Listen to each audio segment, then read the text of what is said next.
नमस्कार प्यारे विद्यार्थियों, आप सभी 9th क्लास के प्यारे से बच्चे ध्यान दें। सर्दी का मौसम है, घर बैठे आपको ऑनलाइन क्लासेस मिल रही है, पूरा ध्यान लगा के सुनिएगा।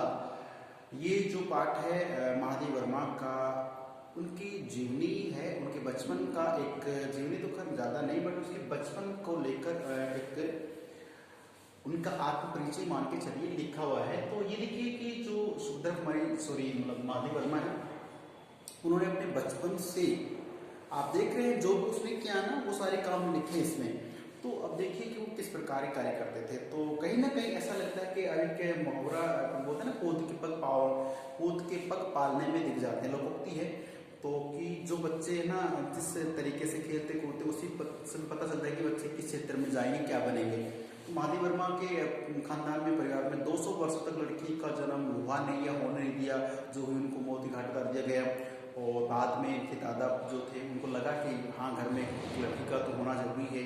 तो दुर्गा की पाठ पूजा की जाती है, घर में लड़की का जन्म होता है।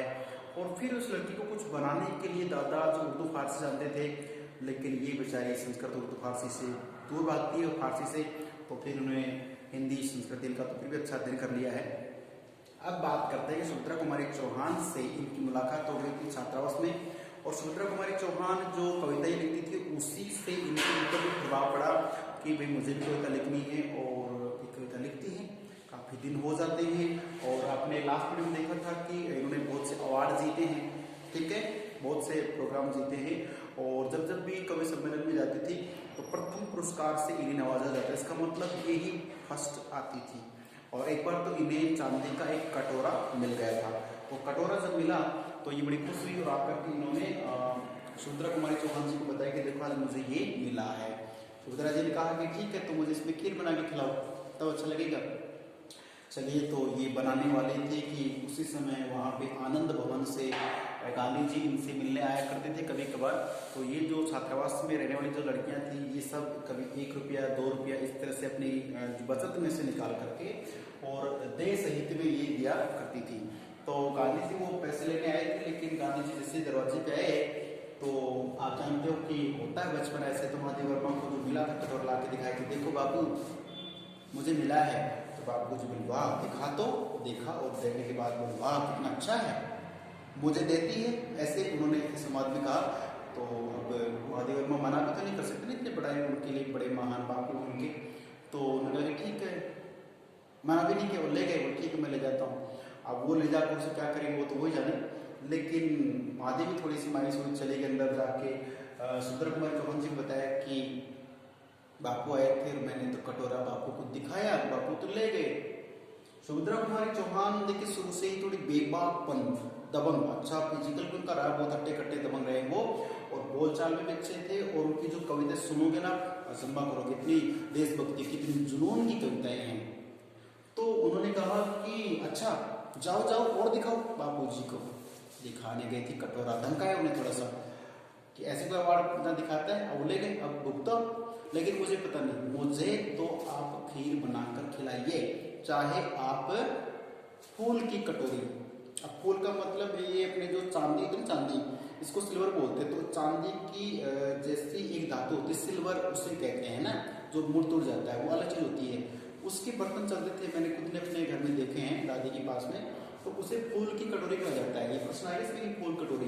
तो जैसे चांदी तो अलग चीज होती है, तो चांदी को सिल्वर कहते हैं, लेकिन एक सिल्वर की धातु होती है। सिल्वर का तार भी होता है ना, जैसे बिजली के वायर होते हैं, सिल्वर के तार, कोई वाली बात है, वो धातु है।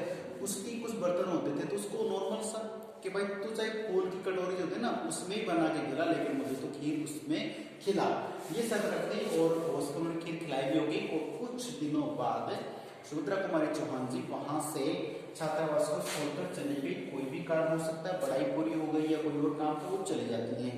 लेकिन जैसे ही सुभद्रा कुमारी चौहान अपनी शिक्षा पूर्ण करके वहां से जाती हैं, उसके बाद कमरे में कितनी लड़के रखी थी? 4। अब चौथी लड़की के स्थान पे, उनके स्थान पे कौन आता है? एक मराठी लड़की। मराठी का मतलब जानते हैं, मराठा एक भाषा होती है, महाराष्ट्र क्षेत्र में बोली जाती है मराठी, ठीक है ना, ये एक मराठी भाषा है। तो मराठी लड़की मतलब लड़की मराठी थोड़ी होती है, मराठा क्षेत्र में मराठी बोलने वाली एक लड़की है, वो यहाँ आती है इस छात्रावास में। छात्रावास जो है उसमें जो लड़की है उसका नाम है जेबू निस्सा। जेबू निस्सा नाम की लड़की है और जेबू निस्सा जो है वो हमारे कमरे में अर्थात महादेवी वर्मा की 3 हो गई थी, उधर चले गए 4 थी, उधर चले गए 3 बचे, 3 में कौन होती जेबू निस्सा थी 4 हो जाती, चारों एक कमरे में आके रहती हैं। अब ये जो लड़की है वो कोल्हापुर सोलापुर महाराष्ट्र है वहां से लड़की आई थी। ठीक है, चलिए आप बात करें तो वहां से लड़की आई है। अब ये लड़की इसको जेबुन कहा जाता है, क्या कहते हैं जेबुन, क्या बोलती है मानी वर्मा इसको जेबुन बोलती है। तो जेबुन जो लड़की है ये क्या है बहुत अच्छी स्वभाव की है। तो ये क्या करती जब जब भी महादेवी वर्मा कविता लिखने बैठती ना तो उसकी कविता लिखने में तो हेल्प क्या करती, लेकिन इसकी पुस्तकों को ठीक से लगाती है और इसकी जो डेस्क होती है बुक्स रखी उन अलमारी को साफ करना, साफ सफाई ध्यान देना, हाथ बटाना और खाना पीना तो कम ऐसे मिलता ही था, तो बुक्स को ठीक करना, डेस्क को ठीक करना और छोटी मोटी हेल्प करना। प्लस अब जब ये जेबुन नाम की लड़की जो है वो महादेवी के साथ में रहेगी तो जाहिर सी बात है महादेवी वर्मा तो बहुत वैसी दिलचस्प थी।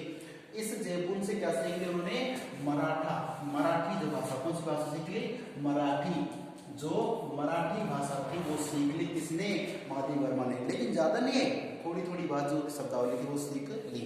ये सारी बात हमें क्यों बताई जा रही है, ताकि हम भी जो भी आप आपस में क्लासमेट्स होते हैं, मित्र होते हैं, पड़ोसी होते हैं, उनसे हम थोड़ी बहुत भाषा सीख लेते हैं, ताकि हमें कहीं जब हम मराठा कहीं और जाए हम क्षेत्र में हमें भी सीखा हुआ ज्ञान काम आ सकता है।